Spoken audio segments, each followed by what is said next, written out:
Well, hi, everybody. Another edition of Tarter Sauce. I'm Steve Tarter. With me, Bill Knight. Bill, I was hard-pressed to find a way to describe your occupation. People out there listening or watching will know your name. I think I said this earlier. Print journalism or print media, we talk about the demise of it. You are one busy guy. How many things do you write for? A Community Word, labor paper, Jeff Lampy's Elmwood publication. Weekly Post, right? Weekly Post. What is the Galesburg paper? The Berg. That's new, isn't it? Yeah, I've only done a few things. It's edited print? by a Print, yeah. A former student of mine who was laid off in Monmouth and Galesburg and started a weekly with another ex-Gatehouse person. So I've just done a few things for him. Oh. And then I do a twice weekly column that's syndicated to about a dozen little papers. So you write about, and you sent me some samples, but I read your stuff all the time anyway, but labor, news events, media, food, it's such a range. I mean, when you wake up in the morning, you start writing somewhere, or what's your pattern? Kind of. My office desk is a chaos of clips, like, I could write about this someday. And I have to go through that and just eliminate material. And then I come up with there's a news peg or a time peg. And I'm like, I'll seize on that. So, what was it? I noticed W.C. Handy, the blues legend, it was his birthday. So I did a thing on blues movies. Okay. And, you need those little hangers to hang it up on. I was thinking, I'm a fairly voracious reader, nonfiction and fiction both, but I think I have this impulse of, okay, I've read this. I need to share something with someone. Otherwise, you just kind of right. Yep. In your own head. What good is that? It's like a waste of your skin. Pass me the sunrise here. I want to show that to people. This is a keeper here. This is when I first met Bill. He was working on this. I had a little to do with it, but wanted to. This is your underground, above ground, Rolling Stone of the Midwest, mid-'70s, 74, 75. And then you went on to the Prairie Sun. This is Sunrise, and then you went on to Prairie Sun, music paper, basically, but politics. Yeah. Sort of the 60s carried over a little bit into this. I know I was part of that. And then so let's jump to the present. Did you ever think we'd be in the situation now where print is, we've seen the newspapers across the country compressing?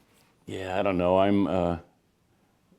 I'm preparing something for a lifelong learning class in Macomb, and my focus there, and maybe if we do one at Bradley later, is on the ownership structures just changed dramatically. For little magazines, or print, little magazines as well as big dailies, and there's a difference between hedge funds and private equity, but the bottom line is, it's a style where they come in and streamline it to be charitable, right?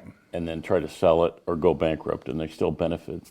And it's, when you and I were at the Journal-Star at different times, it was family-owned for the most part, whether it was Henry Slane in Peoria or Copley. And it was kind of like the old Major League Baseball owners, like Calvin Griffin or whomever. They just loved being an owner. And, there were a lot of daily papers that had a lot of civic duty, but they were just proud of being an owner. I don't think that's there anymore. No. Well, yeah, I mean, I left the paper in March, and we've talked about this a little bit already, but you've seen it across the board. And, of course, this isn't just a Peoria issue. This is a national issue. But where does this go? What are you thinking? Because you're keeping very busy now with a series of small enterprises. It keeps you very busy.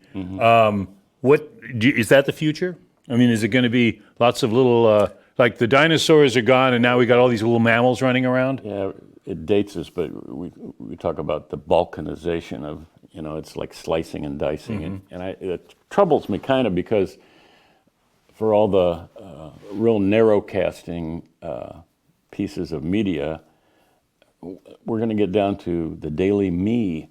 I'm only going to consume media that I really want. Right. I want something aimed about at me. Cubs and something about impeachment or whatever, and nothing else. As opposed to whether it was countercultural magazines or daily papers like the Tribune, you pick one up, intending to see what's going on in Springfield, Right. and you run across a Cajun recipe. Right. Or you see a dramatic photo and you think, what's this all about? Right. So you get this general impression of what's going on in the world. I'm troubled that that's not going to be there anymore. People are going to say, I just want what I want. And it could be opinion as well as straight news. You know, a friend of mine edits the Galesburg Daily, who's not all daily anymore. I think they stopped printing on Mondays. But he recently had a headline. Gatehouse? Yeah. He had a headline in the story that was accurate about the Sondland testimony, saying, yeah, there's quid pro quo. And the headline basically said that. He got all kinds of grief saying, this is fake news, because people had seen whatever, Fox News or something on Facebook that said, Trump is exonerated. And so they immediately, yeah. And he had to, they have an online, like a Facebook, you know, editor feedback kind of thing, which is good. But he's trying to explain, this was accurate. We had our copy desk, wherever it is now, gave us alternative headlines. Wherever it is. And we picked the best one, and it was accurate. Read the story. Right. They hadn't read the story. So. Yeah, that is the downside. Well, I'm pardon me, my kids would roll their eyes if I talk about anything involving smartphones. But, you know, I have one and I get Google or whatever. And what I've noticed is when I hit Google now, it comes up with stories that I've obviously shown interest in. Yeah. And I can't believe, and I can't remember what I first did to trigger this, but Beatles. Okay, the Beatles, everyone loves the Beatles. But I'm getting a different story in the Beatles every day. Yeah. That's like George Harrison's problem with John Lennon. You know, where's this coming from? So a different writer every day, and of course, and then the Beat Cubs, as you said, things that I've shown interest in. Now I'm getting. I can keep rolling and probably get into something else, but how many people do that? And it's kind of pathetic when you think the most fulfilling part of my media consumption is when I can delete all these extraneous emails. Like, well, I've just wasted 20 minutes of my life here. That I didn't even ask for. I know there's I can't remember the name of it, there's a comic strip in the Tribune about a adolescent, and there's been a running storyline that somebody used the comment, well, I'm going to accept this paper, warts and all, and he laughed, and he looked up warts and all, and now the algorithm is sending him all these wart medicine ointments. And yeah. Try this. Yeah. Exactly. Yeah, you got to be careful because they'll take you literally online. And you know, the media, I don't want to say breakthrough, but revolution that came about with digitization or the internet. I remember in grad school, we were sort of introduced to the internet. I went to University of Illinois at Springfield, Sangamon State then. And it was a media class, and we went in and we had these big honking, it looked like steam-powered monitors. And the guy goes, we're going to communicate with Berkeley. And he typed something in. It was just green characters on a black screen, and there was instantaneous. But really, it was like Tom Wolfe said, it was like CB radio with typing. Right. It was before, what was his name? Timothy Berners-Lee, which permitted the internet to have images, and that became the World Wide Web. Oh, boy. Before, it was typing, it was essentially email. Western Union back and forth, Yeah, it was like the telegraph. And that was a time where I was still excited about offset printing, which enabled, a lot of underground papers to flourish, Chicago Seed and whatever. And that was a technological development. Now we're in the electronic version of the technological breakthroughs, but it's not democratizing the media. No. You can produce it more easily on a democratic level, on a grassroots level, right? But the consumption is different. And and the big LinkedIn. What's that all about? When that came out, I signed up and I thought, I'm not using this at all. Or Twitter. I'm very passive. I never tweet, but I watch a few things and I get Twitter feed. George Takei is a hoot. The Pope. I get all these tweets, but I only consume it. I'm very passive. I never tweet anything. And I thought, what a waste of technology. LinkedIn is interesting because I've sort of dabbled in it. I've not really looked at it a lot, but it looks like, what's the right way to put it? The business world's idea of something interesting, and usually it's not Yeah. because it's like everyone pushing their own Oh, yeah. deal, which I understand. I mean, if you're a realtor or if you're a salesman or business, yeah, you want to push your product, but do I want to read that? I mean, it depends. Maybe yes, maybe no. But yeah, that's a whole. I've thought of that. Resume service almost. Yeah, The only yeah. time I look at it is if I'm trying to confirm if I'm writing a story. I'm saying, when did she work in this company? Right. And yeah. I look. Then it's okay. Then that does have a use. The big problem it seems like now for the newspaper or print or however you want to put it, maybe something even online. Well, let me stop there. The Berg you mentioned, is that going? Is it a how? Well, I mean, what kind of staff see what situation is it? I'm Because not this sure. is the Galesburg paper weekly. Weekly, just right. came out. I think it's only been publishing maybe 3 months, and it seems pretty stable. They got Are they a few delivering hundred it or subscribers. it's in stores or It's what? select free distribution, but they have paid subscription, and they have several hundred subscribers already, which is good. The weekly in the western part of Peoria County and part of Fulton and Knox that I help with is free, and its a business model is kind of interesting. They deliver it to every post office recipient in that circulation area, so everybody gets it, Oh, and it's ad dependent. right. But, So they have ads. Oh yeah, Yeah. they're doing really well. It was 5 years going. Oh, good. But it makes you think. The problem with that eventually is like daily newspapers were reliant on classified ads, and when Craigslist or whatever began to compete, they lost a lot of their ad base. Yeah. And so the advantage for weeklies is you're very focused on a community. When we first started this, I remember walking the dog, and a guy on his front porch goes, "Hey, come over here." And I come over, he goes, I didn't realize how much the daily media missed us until you guys started covering us. I mean, we go to school boards and village boards and stuff that Right. is not covered by TV or radio Right. or really the dailies. Oh my God. And who was it? Was this just a Just a guy. guy? Yeah, Okay. yeah. I don't know. He was the mayor or something. Oh no, just a guy in the neighborhood. But monetizing the print product now, that's got to be a challenge because the other thing you're reading, and you've probably written about it. I mean, everyone knows about it. Is this retail revolution? I know apocalypse is the word they use, but the point is, it's harder for the mom and pops that often supported a weekly or a daily to they're going on Facebook. They think, oh, I can advertise for free. Yeah. And that's interesting because when I moved from weeklies to the daily paper in Peoria, I began to realize that the advertising that the daily, and that was a golden age compared to now. Right. A lot of it, you think, does this work? People put, businesses put their tire ads in the sports page because Right. sports fans Sure. will buy tires. Right. You think, really, does it work? And I think it's even more of a relevant question on digital advertising. I resent digital advertising. I go to, I get Sun Times online, I'm reading it, and it says advertising. I flip that sucker. I don't even see the brand name. And so I wonder, people think, well, if I just have a Facebook page, I don't need to advertise. Right. That's not accurate. Yeah. We have in Elmwood, there's an IGA grocery store. It went through some changes, and now a local concern has bought it. They don't advertise except on Facebook, and it's not effective. Yeah. If you like them, you'll get the stuff like, oh, we have banana cream pies today. Well, come on.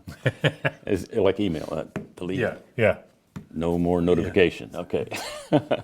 So I think the digital advertising is cheap, perhaps, but it's worthless on some basis as well. What do you think about, and I'm not floating this now because you're here, but just as a thought, what about a weekly in Peoria? Because you've got a bigger market than Galesburg. You've got people that have been let go by the Journal Star and other media, probably. You've got what amounts to a fairly good-sized market. I mean, you include Pekin and across the river. What's the likelihood of that? I think it could be done. It would take somebody younger than us, and I think it would take. Yeah, well, this is our era right here. I think it would. I think the key for that would be an ad sales staff. Start with the business side. Yeah. Because I know that Jim, we were talking about Jim Nellen, who, as you know, very very prominent with newspapers, and I think just sold some of these papers in Wyoming and Tuolon area. Jim's a good guy and has been in the Illinois legislature years ago, but his thought was, well, you got to do what they do down in Springfield, which is, the Illinois Times, which has been a remarkable paper, kind of a. Now I would say, without knowing all the details, because I see the Times only occasionally, they're in the capital city. It gives you a political base. Not that that's all they cover, but that's something going on there. I thought comparable is if you look at Normal, they've got the Normal Theater, which is would love to see something like that in Peoria. Well, they have ISU and the staff to. Again, I'm not making excuses, but I'm just saying that that's a base that they have. What would Peoria need? What does Peoria need? You mentioned advertising. I'm wondering if it needs to be an angle for the print product. That's a chicken or egg story because I think a weekly could coalesce what already exists here, as opposed to waiting for something to coalesce and then do a weekly. So it has to happen at the same time, I think. I think of the Chicago Reader, for example, has been popular for years, but it's kind of a shadow of what it had been. Right. They used to. They used to have a pretty big staff. Oh yeah, and the bundles would be dropped off, and people would be like descend on them. Yeah, and they had a special section just for listings, and now it's much smaller. I think it was purchased by the guy who ended up buying the Sun-Times, going to the Tribune, and now selling it to Alden Capital or something. It's Global Capital. Yeah. So Peoria's kind of in the mid-size. Yeah. So I think it's possible, but it would take somebody. Well, we'll have to see if we get some ideas model. back. Another option would be to go the not-for-profit route. Okay. And it has restrictions. You can't make political endorsements, for example, but you can cover politics. Yeah. Salt Lake City Tribune, oddly enough, is a daily, and they just got permission from the IRS to go nonprofit. Can you sell ads? Huntsman, that's the Huntsman family. Oh. So it could be interesting. Bill and I both were down at the Apollo Theater for a number of years. You've had a long standing interest in movies, and you've written about them. I think what's your book? Video Almanac? Yeah. Try to find that one out there, folks. Is it on Amazon or is it the library? There's some in Amazon still, yeah. Well, it's great because I just remember the little synopses of movies. But when you were talking about the Reader, Chicago Reader, I'm thinking of scenes in movies, and this goes back to maybe the 40s and 50s, where the newspaper is like a focal point. Like the movie will open with a delivery truck and the guy throwing the bundles out and the kids descending on, or adults descending on them to get them ready. You could do that including the time-honored how somebody gets their paper, a kid on a bicycle flinging that paper. Try to find that today, folks. But if we asked out there right now and said, how do you get your paper? Well, a kid on a bicycle delivers it. Yeah, hasn't been that way for 20 years, but that's the mindset. The best carrier we ever had was like 10. Yeah. And he was a carrier for us for 3 or 4 years. I think he bought his first car through his proceeds. And when most of the dailies went to adults, it was like chaos. Yeah. I mean, somebody who's like 40 says, well, I don't need this anymore. Well, and they throw it on the sidewalk or from the car. The thing you don't realize, and again, we're waxing nostalgic here about another era, but people took for granted the personal service, the customer service that the newspaper provided, because I know when my kids delivered it, this is 15, 20 years ago, but you'd find out, as any adult does, a parent does, that their kids, you wind up taking those calls from the customers. I wanted my paper not by the mailbox, but underneath the mat, in the back. It's like, what? Where else can you get that kind of service every day? And that's what the newspaper provided when they had that kind of thing, and they followed up with that. But and it reminds me that what we're also in danger of losing, I think. I've done a couple of more academic pieces, like on Upton Sinclair. You can go to the University of Indiana, I think it is, or Indiana State, and get boxes of Upton Sinclair's letters and articles about him. Current historians must be panicking because if so much more is digital, there's no paper record. Right. And, whether it's Lincoln's, handwritten Notes. or Yeah. whatever, that's just going to vanish. You think, well, it's on a hard drive. Well, anybody who's ever had a magnet will say, yeah, great. It was on a hard drive. Oh, boy. So, I think there's all kinds of unintended consequences to I mean, it's wonderful, the World Wide Web, but, what are we sacrificing to get that convenience? Well, that's part two, maybe, of a continuing series. Bill Knight's been our guest here on Tarter Sauce. Bill, it's been a pleasure. We started with, I don't know if we started with it, but we mentioned sunrise and ran right through to the present and hopefully the future. You have to come back, and in the new year sometime, let's regroup and find out what's going on here. Okay, you mentioned waxing nostalgia. It reminds me, all my complete sunrise run, I donated to Western Illinois University's library archives, and my friend, recording artist Patrick Hazel, said, "You did? When did our past become other people's history?" Well, there you go. Well, go to Western Illinois University if you need to find out what went on here in the 70s in the music thing. Bill Knight, thanks so much. Sure. And we'll see you next time on Tartar Sauce. PeoriaLife.com